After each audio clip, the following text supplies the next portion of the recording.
Hey, this is Julia Rebecca Myron, aka The Messy Meditator, and this is the Messy Meditator podcast, where I'll be getting into the topics of mindfulness, messiness, and life. So let's get into it. In this episode, I sat down with Nathan James, who I met on a retreat in Costa Rica that I went on last year for my birthday. And there were so many beautiful people that were on that retreat. And for the most part, we've all stayed in touch, and it's been a lovely little community. And Nathan and I have our own connection, and it turns out that he uses mindfulness a lot in the work that he does. And so it seemed like a good fit to sit down and have this conversation, which ended up being a really beautiful conversation. Nathan James is an online coach specializing in trauma therapy and personal development. He's a root cause therapy practitioner and certified yoga and meditation teacher. His work is centered around guiding people as they awaken to their own potential through healing, connection, and alignment. Nathan James, thank you for being here. Thank you so much for having me. I'm so grateful to share space with you like this. Yes. So I want to start off with one question just to check in. One word for how you're feeling right now. Ooh, okay. Oh my gosh, every time I get this question, I feel like it's hard to pick just one thing that I'm feeling because it always seems like so many. um, I think at the moment I'm feeling really optimistic Nice. in general and just the vibe in my life right now. I love it. I love it. I need that to rub off on me a little bit. We need more optimism in the world right now. Mm, yes, absolutely. Yeah. So you are a online coach specializing in trauma. You use mindfulness a lot in what you do. So when were you first introduced to mindfulness? How did you learn it, and which came first? Like, were you already coaching and did you learn it, or did you learn it and it just like went well with your coaching? Tell me about that journey, please. Yeah, absolutely. I think the idea of mindfulness and meditation has been around, has been sort of circling around me for some time, and a lot longer than even I kind of realized. Because I was actually thinking about this not long ago, the idea of like, oh, when did I start actually practicing meditation or mindfulness consciously? And what I realized was is that there were so many times when I was younger that I was doing it really like unconsciously, and because I had this memory of when I was very first going overseas, I would have been 19 years old, and I was flying to the United States to work for a summer. And I had never done anything like this in my life before. And I don't even know where I got the confidence to do it at that age and that time in my life. And I was so excited about it the whole time.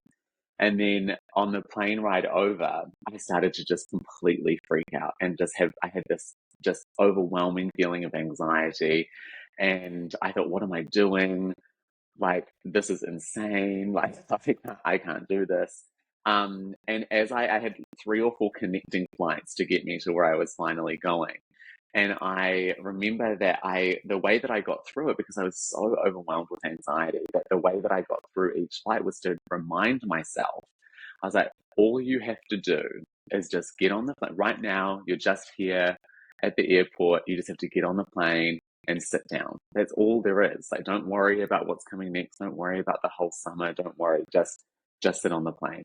And then that plane ride would finish. I'm like, okay, cool. I just have to get on the next plane. And so I didn't realize what I was doing. But when I look back now, I realized that I was practicing mindfulness. And it was helping me to really overcome this sense of anxiety that I was experiencing from this big life change that I was going through. And so it's really interesting how we kind of learn these techniques along the way, whether it's mindfulness, meditation, whatever it is.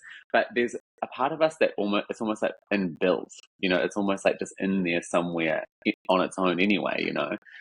Um, so it took even though I was doing that at that time, it took many years of my own journey through mental health experiences with mental health, specifically anxiety and depression. Um, and as then finally starting to actually understand what it meant to meditate, or really understand like what it meant to be mindful and in the present moment. And for me, it was through things like, apps like Headspace was one of my first introductions to mindfulness.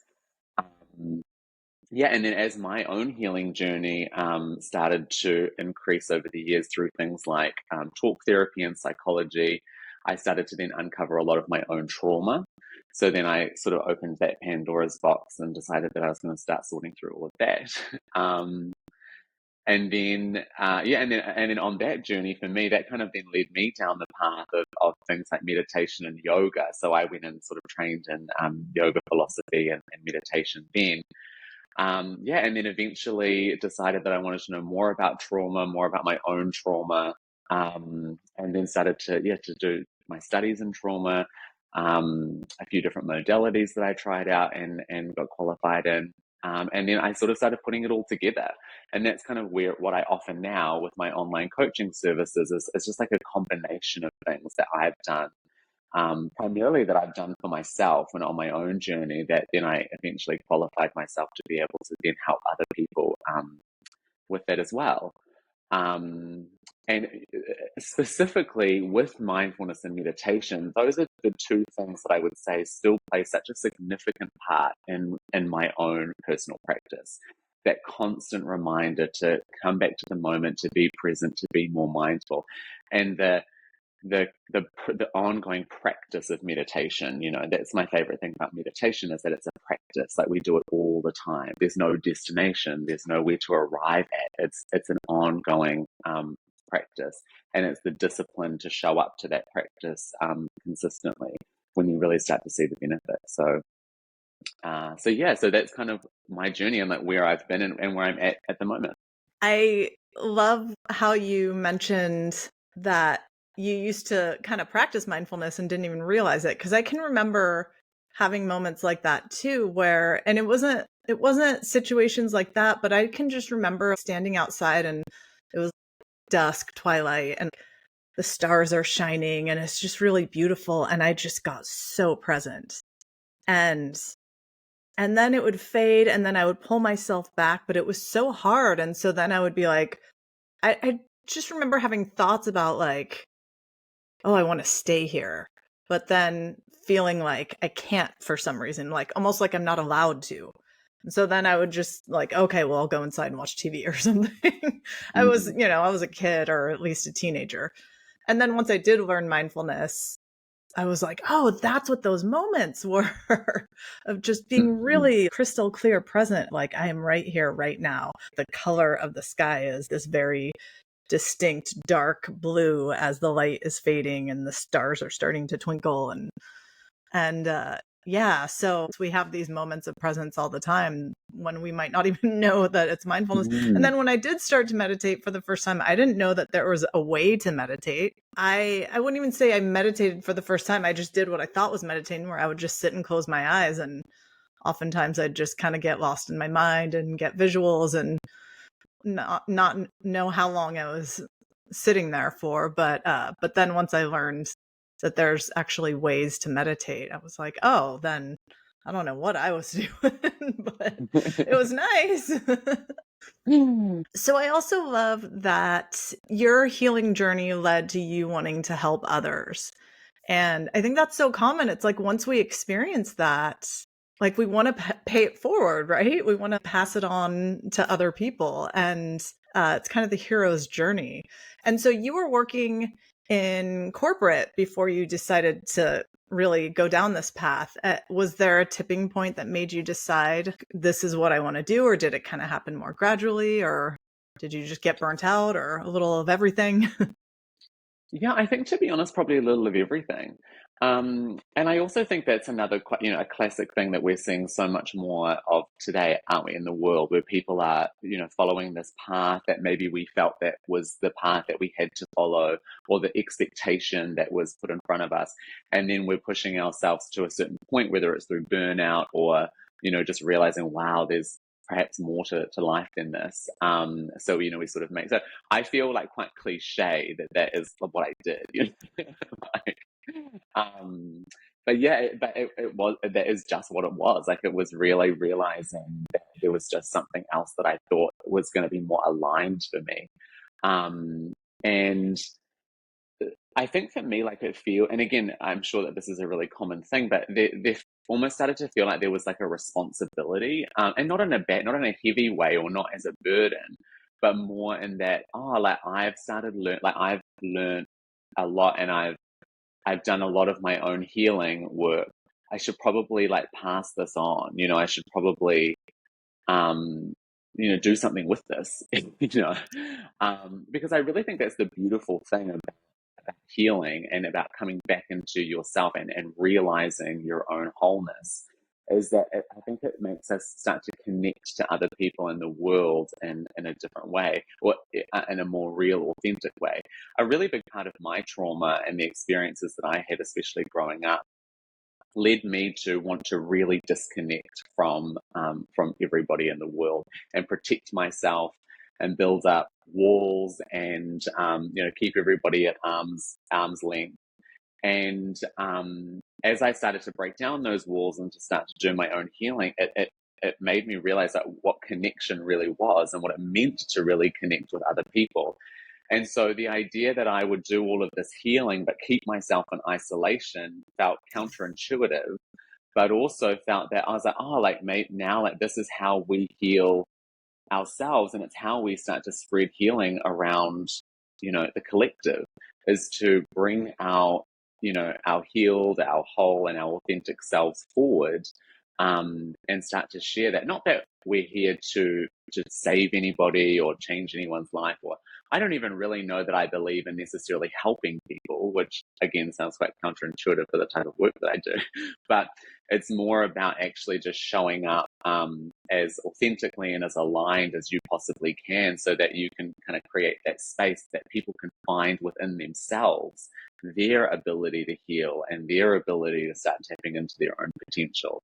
Um, and when I'm not doing that, like when I'm not kind of like performing that function, it feels like I'm I'm like on the wrong path, that I'm doing something like incorrect. And to bring myself back into alignment, I think is to again start sharing, and start, yeah, just showing up as that person that I know that I can sort of show up as. I love that. Yeah.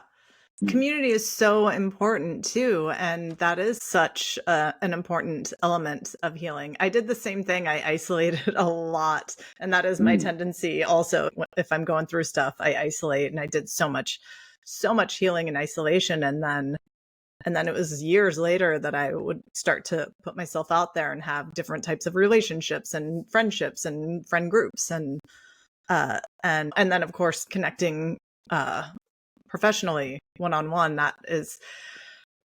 It's just, yeah, I mean, I think about that sometimes with the work that I do, where I think, am I just being codependent, wanting to help people? Am I just trying to like save them or something? And then I think about like how that connection makes me feel, just like connecting to people in a real way and like guiding them. We're not, a good healer isn't actually the one doing the work. They're just kind of guiding the people to find their own answers and things like that. And Absolutely. yeah. One So way that I think about that, what you just said about the codependent thing, and if you're not, like, am I just, wanting to help all these people for my own benefit, or, whatever. I know that I kind of go into a lot of sessions, or my work with people, and I think I realized early on that I was getting out of my sessions as much as what I was giving. And when people would tell me how grateful they were for what maybe I provided to them, I was like, oh my God, I got so much from you. And I think that showed me really early on that healing, and any kind of work is really, it's like reciprocal, right? And it's like mhm. it's a give and take. And so now when I go into my sessions, I don't really actually go in at all with the idea that, oh, I'm gonna like help this person. I kind of go into it and think, oh, I wonder what this person has for me. I wonder what this Mm. person is going to teach me today.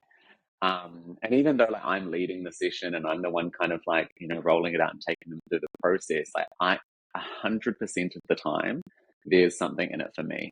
And it could be like one of my favorite things is when it's really obvious that my client or the people in front of me are mirrors, and they're mirroring back to me things or they'll start talking about things, whether it's like just certain emotions or themes that are going on in their lives at the moment. And I'll be like, oh my God, this is like so true for me right now. Like, and so the session is not about me, but I get a lot out of it. And sometimes I'm showing things through my clients or through the work that I'm doing that are as much for me to do my own inner work on as providing the space for them to be doing their inner work as well. So it's so fascinating.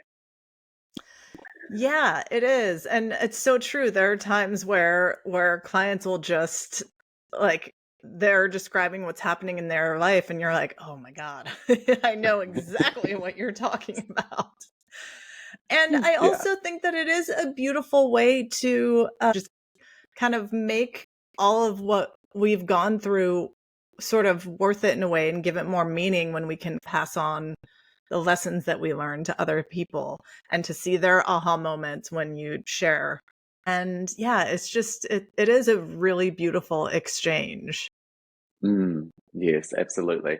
Do you also find, just on that note about hearing clients talk about what they're going through and being able to really relate to it, do you also find sometimes that you'll be giving advice or guidance to a client about something, and then you'll stop and think, oh my God, I need this advice. Like, this is something I need to be doing. This is Oh something yeah. that I need to, like, that it's almost like you hear yourself, you're giving yourself the advice Yeah. because you're like, yeah, the person who needs this right now is me.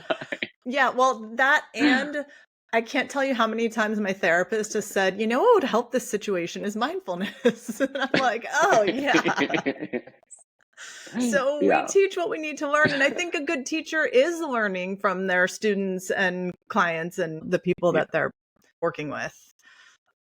Otherwise, if you're not learning from them, then how can you grow? How can you become a better teacher or better coach? Because if you're just stuck in, I know all the answers, then there's nowhere for you to go. Like I know when I go to doctors who just don't listen to me and don't seem to actually want to know what I have to say, and they kind of come at me with this like, well, I know all the answers. I'm like, well, no, you don't, because you weren't able to give me this diagnosis or whatever it is, you know?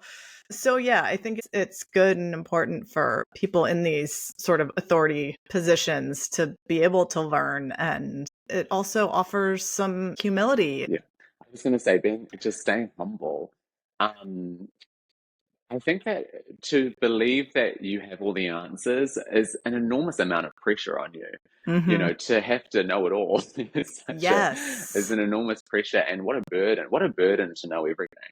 I prefer to know nothing.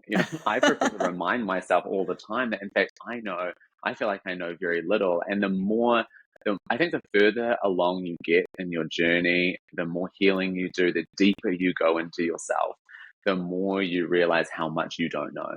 Yeah. But I think there's something really freeing about that. There's something really freeing about realizing that there's so much that I don't know, and there's so much and that's okay. Like, I don't need to know all of that. And I can put my trust in something that maybe I don't understand, or I can put my trust in something that is bigger than me. Um, and it's like that idea that there's some stuff is supposed to be known, some stuff is not supposed to be known until later, and some stuff is supposed to be unknown. There's an element of mystery Hmm.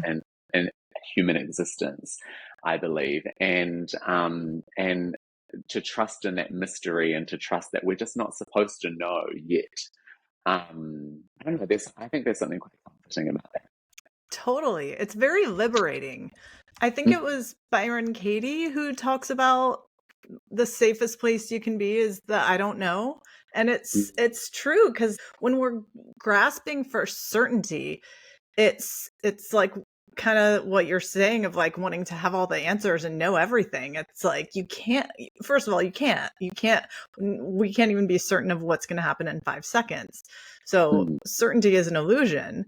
And the more you try to create certainty, it's just like that's going to be a huge source of anxiety. Although it's sort of a cycle, like it causes anxiety and then anxiety causes you to want to create more certainty.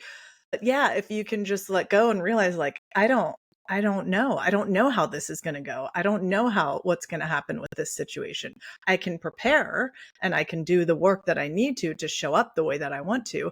And then I don't know. And yeah, it can be so liberating. And this is one of those moments actually where I'm saying what I need to be hearing. Yeah, Like as I I'm love it. I saying love those words, I'm like, oh yeah, I could use this advice. it. Well, the thing about the when we have expectations as well, like this idea that we should know everything, or that, like you said, you don't even know what's going to happen in the next 5 seconds. But we think that we do, and we have an expectation about what's going to happen in the next 5 seconds, or what's going to happen tomorrow, or this week, or this year, or in our life.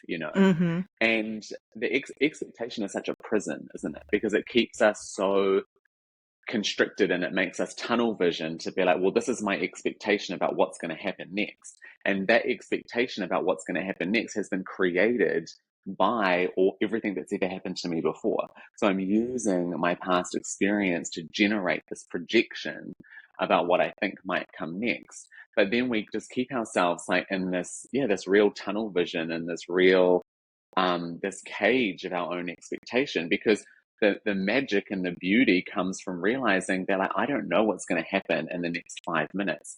It could be there's an infinite possibility about what could happen in the next 5 minutes. And if I can rest in that possibility, then life all of a sudden opens itself up. And it's like, wow, like anything could happen in the next 5 minutes, you know anything could happen tomorrow, anything could happen this week, and anything could happen in my life.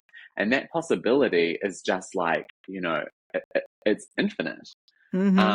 And if we can, and that's the power of mindfulness, right? Is to be able to start to bring ourselves back to the present moment, back into just what is right here, that whatever's going to happen next is not really a lot of my business half the time. Yes, And yes.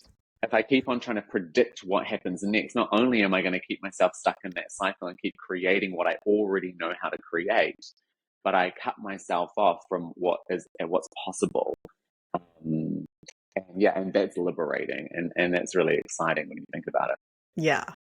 And Mm. everything that you were just saying, it's exhausting. It's exhausting trying to keep up with our own Yes. expectations and creating Mm. certainty. It's like that's part of the liberation is like, oh my God. I remember when that concept of releasing control in my early days of therapy and learning mindfulness, when it really clicked for me, the visual I got in my head was like I had been pushing against a brick wall my entire life, and I finally stopped pushing, and it was like, oh my God, Mm. I don't have to try Yeah, to move a brick wall. yeah. Absolutely. And we realize, right, that one of the reasons that we get so stuck in this idea of creating these expectations and constantly projecting into the future is often a trauma response. Speaking of trauma, it's a Mm-hmm. trauma Mm-hmm. response that we are the expectation is almost like, if I can predict what's going to happen next, then I can keep myself safe. And if I felt Yes. really unsafe as a result of the trauma that I've experienced throughout my life, then I'm going to try to do everything I can now to keep myself safe. And so, and uncertainty feels really unsafe to someone who is experiencing unresolved trauma, especially Mm-hmm. people who have like complex PTSD or any severe trauma. Then the uncertainty is is terrifying. So that's actually, I think, quite a good gateway into any kind of trauma healing work. Is that if you do find it quite challenging to come into the present moment or to stay in the present moment, then it can sometimes be an indication that there's some underlying trauma that can be resolved there as well. So yeah, so that's an interesting thing that I've come across quite a lot in myself and, Yeah. and and in the work that I do. So I'm curious how in the work that you do, what are the points where mindfulness doesn't feel like the right answer for a situation? Yeah, that's such a good question. I think it's a lot to do with understanding the severity of people's trauma and understanding what kind of trauma they might be dealing with, and what coping mechanisms they've adapted over time in order to cope with the trauma that they're experiencing. Um, mindfulness and meditation is something that I'll introduce quite early on, just as a way for both of us to kind of, relax a little bit, just like get in touch and, kind of start feeling into the body, feeling into the moment. But there's just absolutely no expectation. And I always, like, especially early on, I really emphasize the point that there's no right or wrong way to do it. That you might be feeling this, you might be feeling that, and all of it is okay. That this practice might be making you feel really calm and relaxed, and that's perfect. And this practice might be really agitating you, and that's perfect too. So it's kind of like introducing this concept of, like, it's all okay and it's all welcome, and starting to loosen this idea of what's right and wrong, or that I'm doing it wrong. Because one thing that I find a lot, especially early on with clients, people who've experienced a lot of trauma or who are quite new on their healing or personal development journey, is that people really think they're doing it wrong, like that they're failing. That, like, and you get this all the time with meditation, right? So I'm doing it wrong. I can't quiet my mind, so it's not working. Yeah. And it's like, well, that's why you need to keep doing it. Yeah. But but yeah, so it's really just starting to introduce it as, like, softly as possible. And I think it's really important to if you are, for me, if I'm working with someone who has complex trauma or any kind of serious and severe trauma, or this is advice that I would give to someone who's looking at getting into mindfulness or meditation practices, but they identify with, or they have a lot of trauma, is to say it's just to go really easy on yourself, and that it can be really helpful to be guided by someone who kind of understands and knows what they're doing. Because otherwise what happens is we risk kind of like re-traumatizing ourselves, or keeping ourselves stuck in, as you know, right? We Yeah. keep ourselves stuck in these loops of trauma because, again, if the present moment is really unsafe, or if when you were growing up as a child, or any time in your life when you were developing and the present moment was unsafe, and so you learned how to escape the present moment in some way, whether it was physically by fleeing the situation, or mentally and emotionally by disassociating with the situation, then you have learned as a protective coping mechanism that the present moment isn't safe, so I'm out of here. And if you then, as an adult, are like, let's get back into the present moment, then your nervous system is going to be like, absolutely not. Yeah. That is the most dangerous thing that we could do. And then your system, you're going to potentially, like, push yourself into, like, an overwhelm. And so it's really about just approaching with care. And the good thing about doing this with a professional or someone who knows what they're doing is that, it's our role to observe what's, like, happening, and to understand, and to be getting that feedback from the person, to understand how, like, what that's actually doing to their system, and how much capacity they have to actually come back into the present moment. So if I'm working with a client, I'll always just gauge it over time. And I will never, I'll never push anyone to, say, okay, you need to start meditating for 5 minutes a day, or you need to be doing mindfulness practice every day. That's like a prescription. Because A, that's really unrealistic, and B, you just don't know what's going to happen when people try to kind of get into some deep stuff, like, on their own. So, Yeah.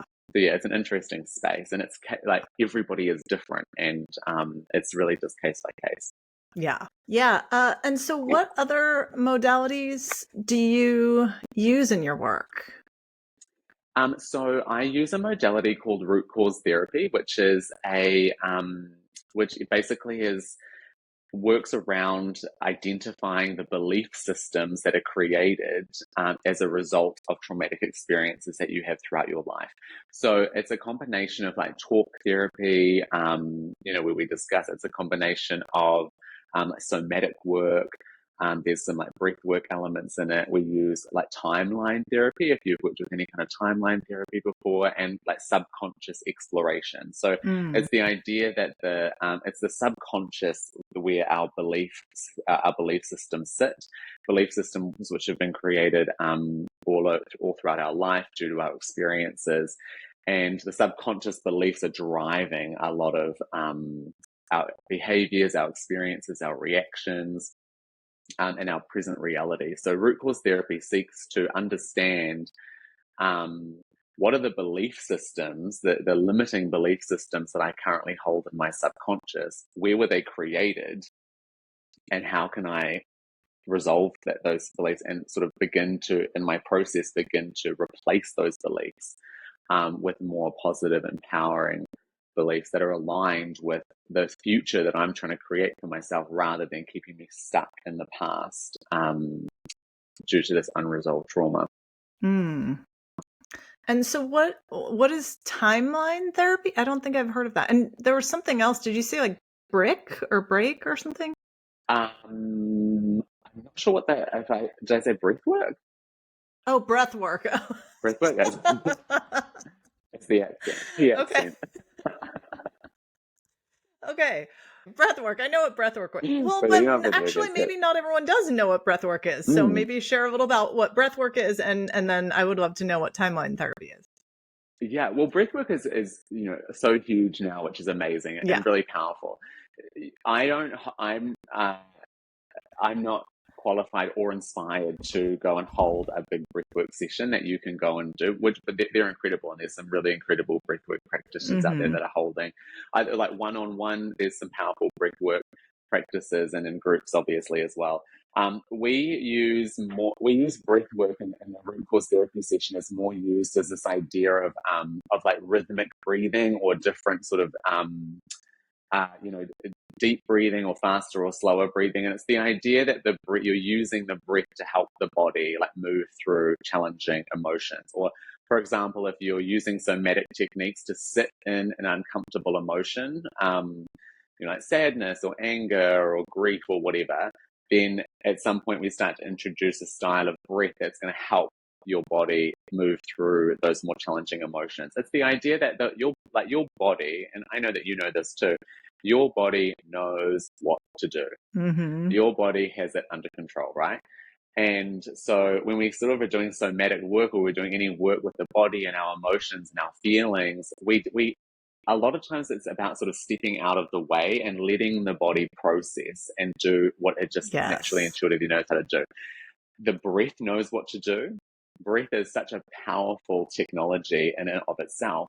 It knows what to do, and your body knows what to do with the breath. And so, if Yes. we can sort of start to introduce these like breathwork practices, we're moving emotions with stagnant energies, heavy feelings through the body. And so that's the type of breath work that I would use in a root cause therapy session. Is this idea that we're bringing to the surface some potentially really challenging and uncomfortable feelings. And once we've done that, we're going to use techniques like that. We're going to use tools like the breath to help move that through. And then timeline therapy is sort of like a subconscious. It's something that's often used in like some forms of hypnosis, even where it's this idea that there's a perceived timeline that we all have, right, which is our whole life. So all through the past, from when we were born. And if there's a timeline that's going into the past, then there's also a timeline going into the future. And if there's a timeline that goes all the way up until we're born, then there's also a timeline that goes on before we were born in our mother's womb, and then before that into previous generations and lifetimes. So the idea of timeline therapy, which is used in many different sort of practices and types of therapy, is this idea that you're going into the subconscious mind and you're identifying points in time on your timeline that are important for you to explore or sort of gain information from. And the idea is that the subconscious mind is like a supercomputer that's holding all of the information, that while consciously we might not remember certain things that happened in our childhood or previous lives or any time, but the subconscious does. The subconscious has the information, and so if we can tap into that, we can like learn what we need to know from certain parts of our life. I my very first hypnotherapy session that I ever experienced, I had a memory from being in my mom's womb Mm. and getting into a car accident, and I was like, I don't remember her ever telling me that she was in a car accident. I don't know. So I called her later and asked her if she was ever in a car accident when she was pregnant with me, and she said yes, she was in like a fender bender, and I was like, oh my god, okay, Wow, so I guess I believe this. absolutely, it's amazing the things that kind of come out, and it tends to be a lot of you stuff will happen you'll have these memories or these experiences where you just have a feeling about something or a certain situation, and then people will start to inquire into their family, their parents, their grandparents, start to ask questions, and then it's stuff that the parents or grandparents or anyone would think, how would you ever know that? There's no way that you would know Mm-hmm. that, or that you would have that information. And it really just goes to show that there's something else at play, right? Whether it's the subconscious mind, the body remembers, as we now know with like all of this trauma and somatic therapy, is that the body keeps the score at the book, and the body remembers like what's going on. And so if it's in there somewhere, like if that Mm-hmm. information is all in there somewhere, then we must be able to access it. Yeah. And there's many different ways you can, like you say, uh, hypnotherapy, regression therapy, um, many different doorways into these parts of ourselves. Yeah, the past life stuff is interesting because I do believe in past lives to a degree, but I also lived in Sedona, Arizona. I've told you this before, which is like a spiritual and conspiritualist mecca where people are just so off the charts with it all. Yes. Everything was about a past life where it just got to the point where I was like, oh my God, I can't take you people seriously. Mm. They would like go to a chiropractor because they had back pain because they fell off a ladder in a past life. And it's like, or maybe you just slept on it wrong, and just everything was past life. So now whenever I hear past life stuff, it's like I have a negative association with it. But then when I actually stop and think about it, well, first of all, we don't know, we can't know, right? Back to the I don't know. But so if we don't know, we don't know that past lives don't exist either, right? And Mhm. so yeah, I just think when we die, there's energy that's keeping our hearts pumping and our lungs pumping and our blood flowing and all of that.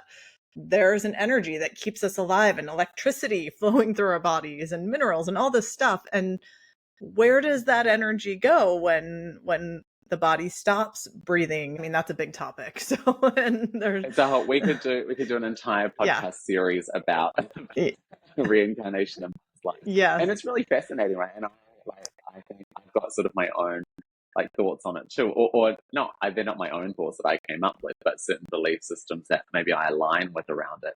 But the thing I will say about that I believe about past lives, which will be somewhat controversial to anyone who's really uh, caught up in past life stuff, specifically the half the population of Sedona, Oh, is much more than half. Much more than uh, half. yeah, yeah, is I think that the past lives are not that important. I think Mm, that they are. There's there is stuff that we can learn from it. There's stuff that we can pull out of there that gives a bit more of a perspective or a context mhm. to what we might be going through now. But the life that you're living is this one. The Yes. life that we're here Yes. is this one here. So this is the important one, right? Mhm, mhm. So I think the thing that we get trapped in the same way that we get trapped in the past of our lives, we just keep thinking about the same things that happened to us when we were children, or in our past relationships, or in our past jobs, or whatever. We just keep on reliving the past, and we understand how negative that is, or how detrimental that can be to us to get stuck in the past of this life. I believe that it's the same getting stuck in your previous lives. There's just Ooh, what are you so really going good. to Yeah. gain by just continuing to Yeah. explore these lives that you're not living anymore? Yeah. I think that it can sometimes just serve as another distraction from Mhm. what's happening right now. And so this happens a lot with clients, especially if they're people who I'm introducing to the concept of past lives or the concept of exploring past lives, as they get so excited about it, and then they want to talk about it and do past life stuff all the time. And I'm like, no, Yeah. like we go into the past, we get what we need, and then we come back. We don't hang around there, and we don't get obsessed with this idea that there's just all of this stuff from the past that's influencing my present moment. That's true, there is all of this stuff from the past that's Yeah. influencing the present moment, but our job is here in the present moment, because this is where we are you Yes. know so I think that that's the like regardless of what anyone's beliefs are with about past lives. And again, like you said, we can't prove it. We have as much proof that there are past lives as proof that there's not. Yeah. So whichever one you believe, but regardless of what you believe, like we have to question how much time and energy we're actually giving to the past in general, whether it's the past lives or whether it's yesterday, you know. And the other thing I'll say about that, which I find really interesting, is that there's this concept um, that the subconscious mind will sometimes create scenarios that didn't necessarily happen or happen differently to how we consciously remember them in order to process certain things that have happened to us. So there are some beliefs that the concept of a past life, or when the subconscious mind, or you do any therapy where you're using the subconscious mind to explore a past life, that in fact it could be that the mind is just creating a scenario that it needs in order to process something that's happened to us or something that we're going through at the moment. And again, we can't prove whether that's true or not, but I think it's just another way to understand that, okay, this is, I'm using this information to help me process what I'm going through at the moment, and then I need to let it go. And I don't need to spend too much time even worrying about if it's real or not, you know, just like let it be kind of what it is. So yeah, those are my thoughts on any kind of past life work anyway. Yeah, well, what you just said reminds me of dream work too, because I just feel like that's kind of what dreams are, is like processing our lives. But yeah, I agree completely, because the other thing that I found with people, like there was a lot of people in Sedona and a lot of healers that would offer, like, you know, let's clear your past life, and they'd go do an energy session, or I would go to a session and then it would turn into this like clearing your past life, and it just felt like children's make believe. And I felt the same, where it's like the way that you clear your past life is, and the way you heal your past life is by doing the work now. Like that's how you heal that lineage and that however many lives.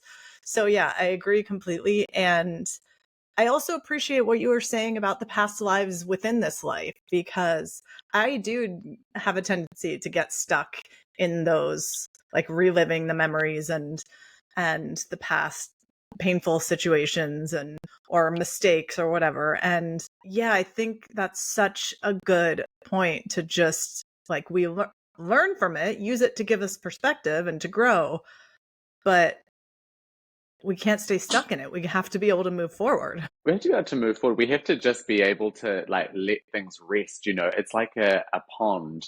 You know, when the pond is left still, it's clear, and you know it's just clear and beautiful. But when we start getting into the water and splashing around, we start to murky it up. You know, and I think that um, sometimes, especially, you know, I think about this a lot with like inner child healing, which I think is really powerful. But sometimes I think to myself, just leave the child alone. You know, like we Oh, spend so much time, like so oh, much time with inner interesting. child healing. You know, just let them be. You know, once you've done the inner child work, which like I said, I really believe inner child work is really powerful. Once you've done the inner child work and you've given them love, you've given them what they didn't have at the time, you've resolved a lot of stuff for them. Now just leave them. They're trying to rest. You know, they've had their time, they've done their thing. Like, stop bothering them. Because again, I think we just get like so caught up in being in the past and trying to constantly find more information. There's a concept that I learned recently, which is called belief mining, which is this idea that we're constantly trying to find new things that we are trying to fix, or we want to find new beliefs that need to change, or new. And Yeah. oh my God, like that's been half my Yeah. life, you know. Yeah. But this idea that we're just digging and digging and digging and digging, and sometimes it's like just let it be. Yeah. And this is the important moment now. And I had a friend once ask me about if the work that I do with trauma, where we sit in these sessions for long periods of time and go through, you know, resolving all this trauma. She's like, what happens if you just end up re-traumatizing people because you're asking them to, bring up all of these unresolved emotions and stuff. And I said to her that obviously there's a way that we, kind of manage that. But I Mm-hmm. said also, the thing about re-traumatization is I don't need to worry about us re-traumatizing people in sessions, because we re-traumatize ourselves all the time on our own.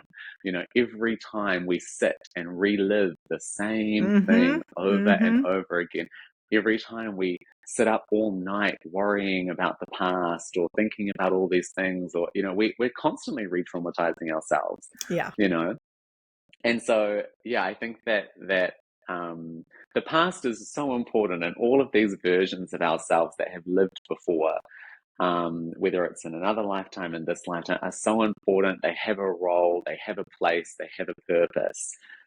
But I think we have more to gain from sort of letting them be, and and focusing on what's happening right now in this life, because this is, well, in this moment, because this is the one that we have.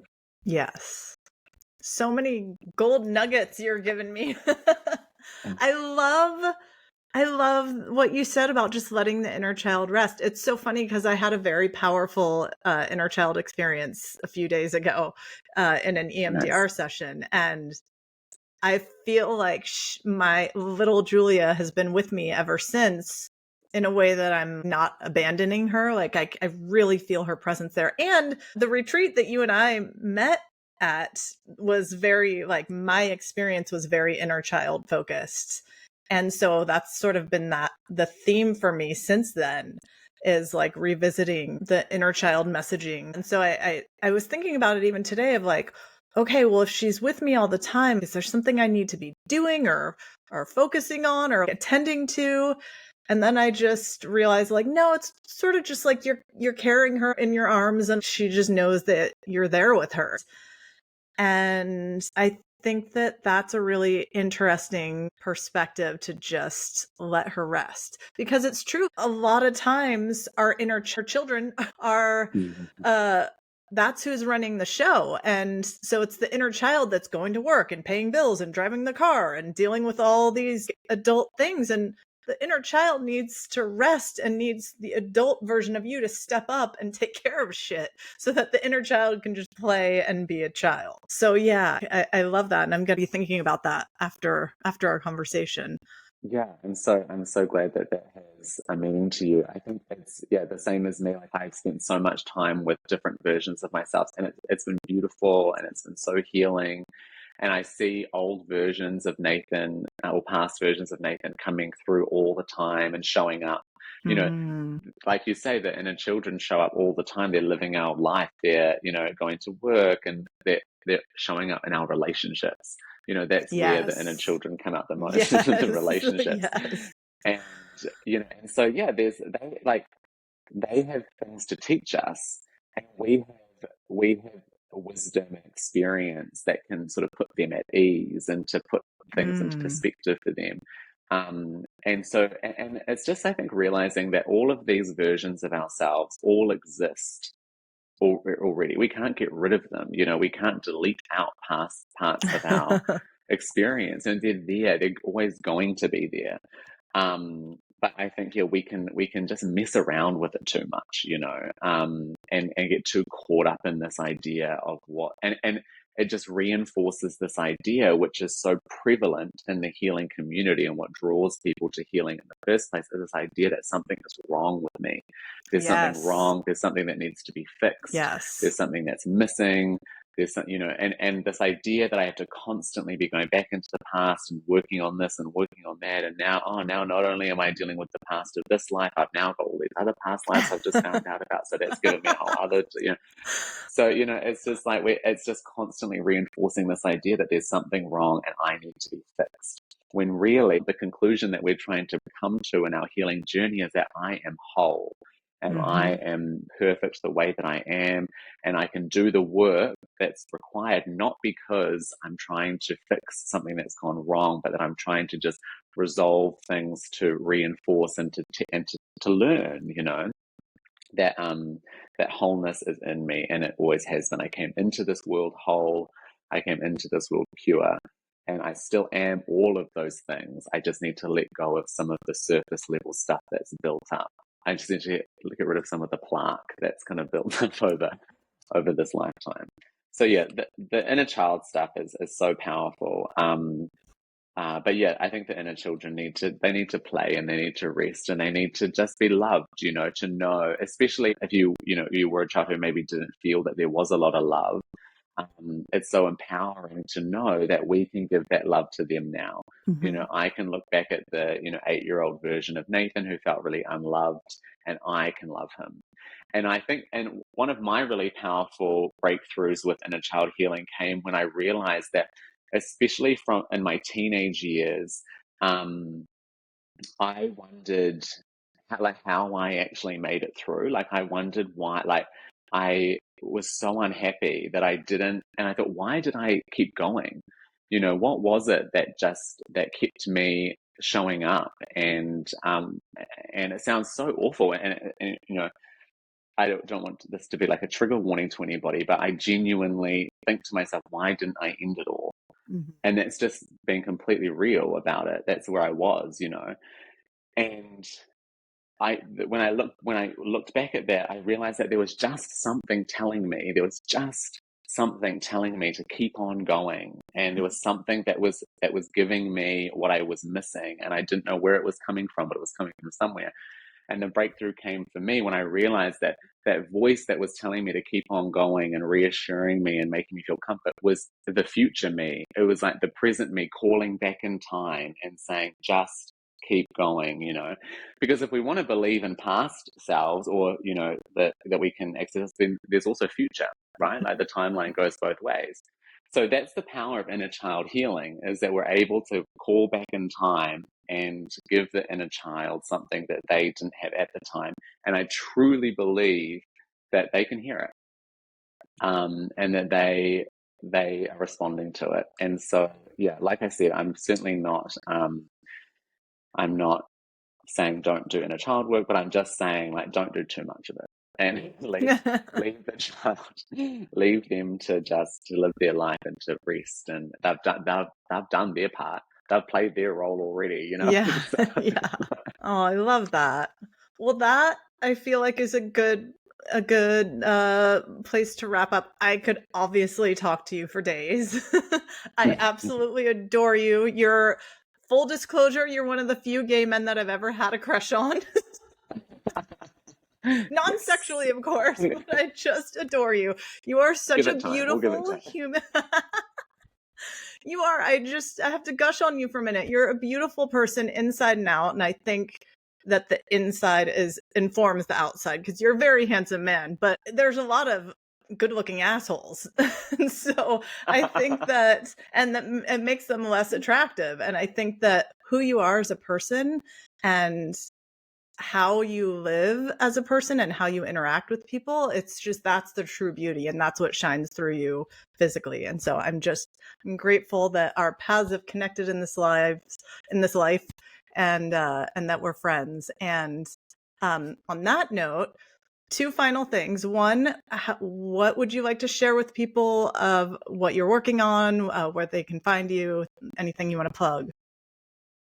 Amazing. Well, first of all, if you get to gush on me, then I get to gush Oh on no. you as well. So, like myself, I just thank you. I have to say thank you so much, because thank you for your beautiful words, but thank you for just being you. And I'm so grateful that our paths crossed. I believe they crossed well before they crossed in our physical 3D life.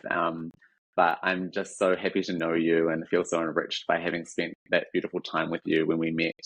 And I also want to say how proud I am of you, because when we met the first time, you talked about wanting to do a podcast, and so it's been so amazing to watch that journey finally come to life, and for you to spread your beautiful message with the world. So thank you for just showing up in all of your authentic glory and all of your light, and sharing yourself with us. And I have just so much love for you. Oh, thank you. Yeah. But yes, and thank you for the time today to talk. And yeah, if anyone is interested, who's listening, who wants to know more about what I do, then you can visit my website, which is called awakenwithnathan.com. And that's where you can find information about the services that I do. So that's like root cause therapy. If you're interested in trauma therapy, I do a lot of personal development coaching for anyone who's doing their inner work or working on specific goals, or a lot of people who just have no idea where to start but want some support and guidance. That's what I feel really passionate about. I believe that each and every one of us has unlimited potential, and it feels like such a gift for me to be able to support people to unblock themselves and to really realize their own potential and start stepping into that. So, website, I've had Instagram of the same name, Awaken with Nathan, where I advertise everything I'm up to and share lots of inspiration. So yeah, get in touch anytime. I love to connect. Your Instagram has been on a roll lately too. Yeah, I've been really inspired. So I'm just I love it. I smashing love it out. it. It's been good. And then, final Thank you. question. If you could just leave the world with one single message, what would that be? Oh my gosh, this is such a good question. My message is that everything is okay. Everything is good, and it doesn't feel like it a lot of the time. But we have to remember that it is, and to just keep going and keep breathing, and remember your wholeness, remember your perfection, and it's all good. It's all okay. Beautiful. Nathan James, thank you so much. Thanks, Julie. I love you lots.